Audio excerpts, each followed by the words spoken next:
আমাদের সংসারের মঙ্গল কামনার জন্য প্রতিদিন সকালবেলায় ঘুম থেকে উঠে আমাদের সংসারের কয়েকটি সুন্দর অভ্যাস যদি আমরা পালন করতে পারি, তাহলেই কিন্তু আমাদের সংসারে কোনো দুঃখ, কষ্ট, অভাব, অনটন কিছুই থাকবে না।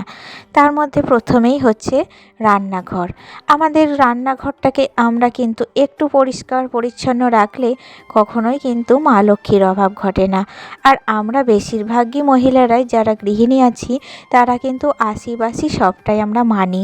মানে কালকে রাত্রের দিকে পরিষ্কার যতই করে থাকি না কেন, আশি-বাসি মানার কারণে বাসি কাজের থেকে রান্নাঘরটা আরও একবার কিন্তু পরিষ্কার করে নিই, বিশেষ করে পোকামাকড়ের হাত থেকে বাঁচার জন্য। পোকামাকড় বিভিন্ন রকম রাত্রিবেলায় যাওয়া আসা করে, তো সেগুলোর হাত থেকে বাঁচার জন্য আমরা যদি বাসনগুলোকে আরেকবার ধুয়ে নিই আর রান্নাঘরটা একটু মোছামুছি করে পরিষ্কার করে নিই, তাহলে কিন্তু আমাদের শরীর যেমন ভালো থাকবে, আমাদের সংসারও ভালো থাকবে। আর তারপরে হচ্ছে আরও একটা বিশেষ কাজ, সকালবেলায় ঠাকুর পুজো। তো যাদের সংসারে ধরো ঠাকুর আছে, যারা জল বাতাসা দেয় প্রতিদিন, তো সেই রকমই প্রতিদিন যদি এই কাজটা করা হয় সকালবেলায়, তাহলে কিন্তু আরও একটা ভালো অভ্যাস। হাজারটা কাজের মধ্যেও যদি এই কাজটা একটু সময় বের করে আমরা রোজ করতে পারি না, তাহলে কিন্তু আমাদের সংসারে মা লক্ষ্মীর অভাব কখনোই ঘটবে না। আমাদের সংসার থাকবে সুস্থ, স্বাভাবিক, আর 5টা সংসার যেমন থাকে সেই রকম।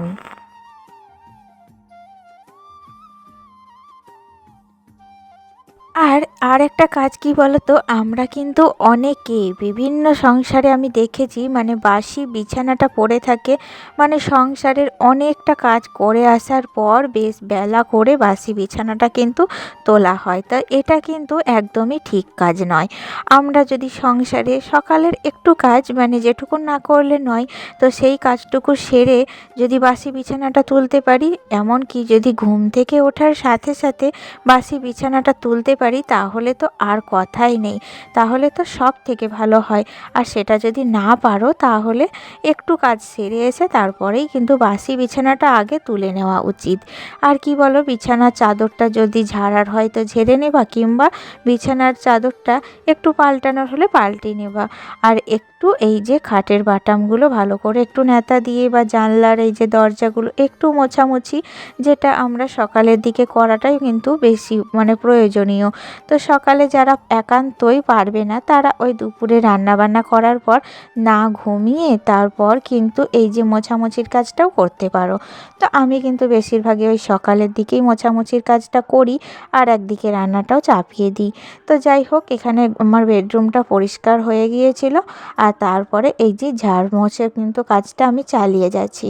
আর বেডরুমের বিছানাটা তোলার সাথে এই যে পরিষ্কার একটু মোছামুছি না করলে মানে ঘরগুলো না একটু অপরিষ্কার লাগে। আর প্রত্যেক দিন যদি না পারো, তাহলে একটা একটা করে রুম করার চেষ্টা করবে। আসলে কি বলো তো, যাদের বেশি মানে রুম আছে, তো তারা তো প্রত্যেক দিন পারবে না, এটা তো অসম্ভব। কারণ সকালের এনার্জিটা আমরা যদি রুম পরিষ্কার করতেই লাগিয়ে দিই, তারপর মানে বাচ্চা কাচ্চা নিয়ে তাদের প্রতি খেয়াল রাখা এবং রান্না বান্না সব কিছুই তো আমাদের একার হাতে করতে হয়। তো সেগুলো করতে কিন্তু আর এনার্জি পাবো না। তাই প্রত্যেক দিন যদি একটা একটা করে রুম আমরা একটু করে পরিষ্কার করে রাখি, তাহলে কিন্তু বাড়িঘর আর নোংরা থাকবে না, বেশ পরিষ্কার থাকবে। তো যাই হোক, আজকে আমি এই রুমটাকেই কিন্তু ভালো করে একটু মোছামুছি আর পরিষ্কার করে নিচ্ছি, তাহলে না আগের থেকে অনেকটাই ভালো লাগবে। আর তারপরে মোছামুছি করার পর রুমটাকে আরও একবার ঝাড়ু, এমনিতে তো ঝাড়ু আমরা সকালে বাসি ঘর দিয়েইছি, আর এই যে পরিষ্কার ঝাড়া মোছা করার পর যেটুকু ধুলো মালি বা ময়লা পড়ে থাকে, সেটুকুকে কিন্তু আমরা আরও একবার ঝাড়ু দিয়ে পরিষ্কার করে নেব।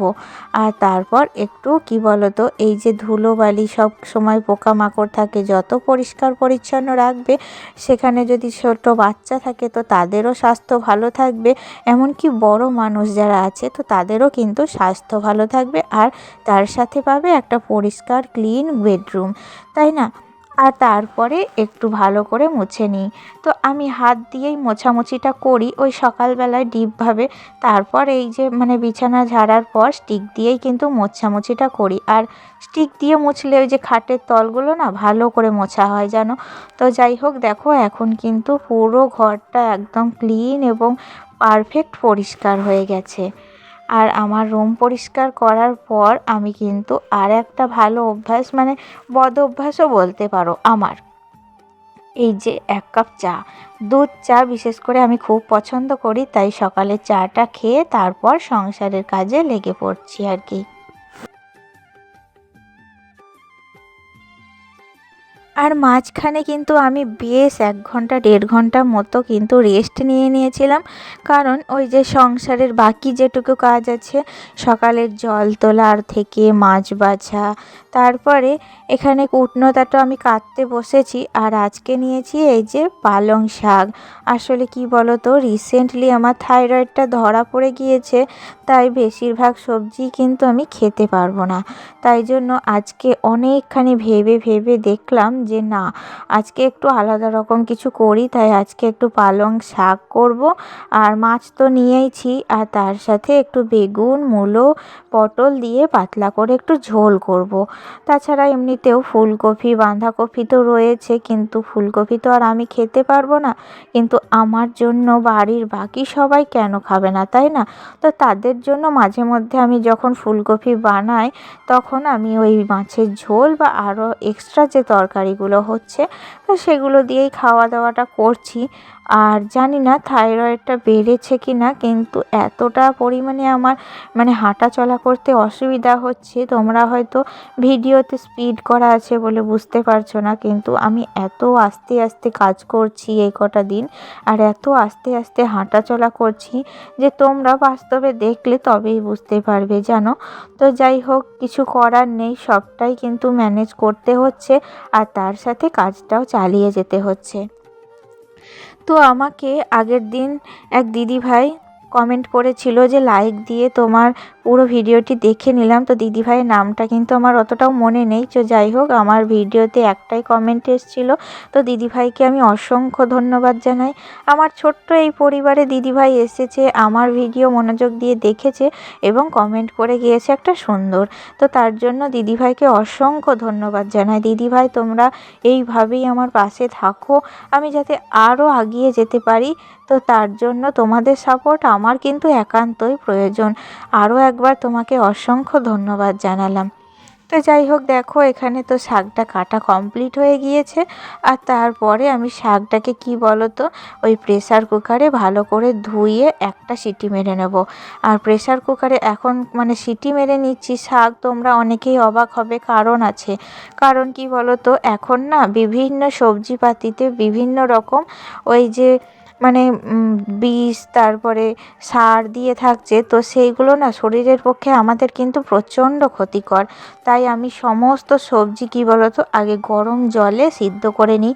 তো এতে কিন্তু বিষটা যেমন গুণাগুণ আমরা যেমন পাই না, কিন্তু আমরা ক্ষতিকরও তেমন কিন্তু হয় না। তাই আমি সবটা সিটি করে নিয়ে কিন্তু রান্নাটা বসিয়ে দিয়েছিলাম। আর যেহেতু রান্নাটা আজকে একটু তাড়াতাড়ি করব, তাই আর সেটার ফুটেজ তোমাদের সাথে শেয়ার করলাম না। আর এদিকে বাবু ততক্ষণে কিন্তু স্কুল থেকে চলে এসেছিল, আর তারপরে এসেই দেখো, ওকে না বলতেই কিন্তু ও পড়তে বসে গিয়েছে। আর স্কুল থেকে এসে এতটাই পরিমাণে ওকে গরম লেগে গিয়েছিল যে মাঝখানে আবার ফ্যানটাও একটু চালিয়ে নিয়েছে। তো যাই হোক, ওকে নিশ্চয়ই গরম লাগছে, তাই ওর ইচ্ছা মতো ওকেই কিন্তু থাকতে দিলাম, ওর কোনো কাজে আর বাধা দিলাম না। আর যাই হোক, মানে প্রথমে এসে এতটাই টায়ার্ড হয়ে গিয়েছিল, বাচ্চা মানুষ তো কী আর বলবো, যে শুয়ে পড়তে লেগেছিল, কিন্তু তারপর ওকে বলাতে কিন্তু উঠে বসেছে, আর তারপর পড়াশোনাটা করছে। তো আমার ছেলে বলে বলছি না, সত্যি করেই মানে অল্প বয়সে ওর এতটা পরিমাণে ব্রেন আর এতটা পড়াশোনায় ভালো, যে সামনেই তো ফাইনাল এক্সাম আছে, তাই ওকে কিন্তু পড়াশোনার কথা বলতে হয় না, নিজে থেকেই কিন্তু পড়তে বসে, আর পড়াশোনাটা কিন্তু ঠিকঠাক চালিয়ে যায়। তো ভগবানের কাছে আমি প্রে করি, ঠাকুর যেন ওকে এইভাবেই বড় অবধি করে রাখে, যাতে কিন্তু ওর ভবিষ্যৎ আরও উজ্জ্বল হয়। তো তোমরা যারা আমার ভিডিও দেখছো, তারা অবশ্যই আমার বাবুর জন্য একটু প্রে করো ঠাকুরের কাছে। আর ততক্ষণে আমার রান্নাটাও কমপ্লিট হয়ে গিয়েছিল, আর এখন বাজে ঘড়ির কাঁটায় 1:15 মতো। তো চলো, এখন কিন্তু আমরা খাওয়া দাওয়া করব। তো আজকের মতো এখান থেকেই কিন্তু বিদায় জানাচ্ছি। আমার ভিডিও ভালো লেগে থাকলে অবশ্যই লাইক, কমেন্ট আর শেয়ার করে দিও। আবারও দেখা হবে নেক্সট ব্লগে, ততক্ষণ ভালো থেকো, টাটা।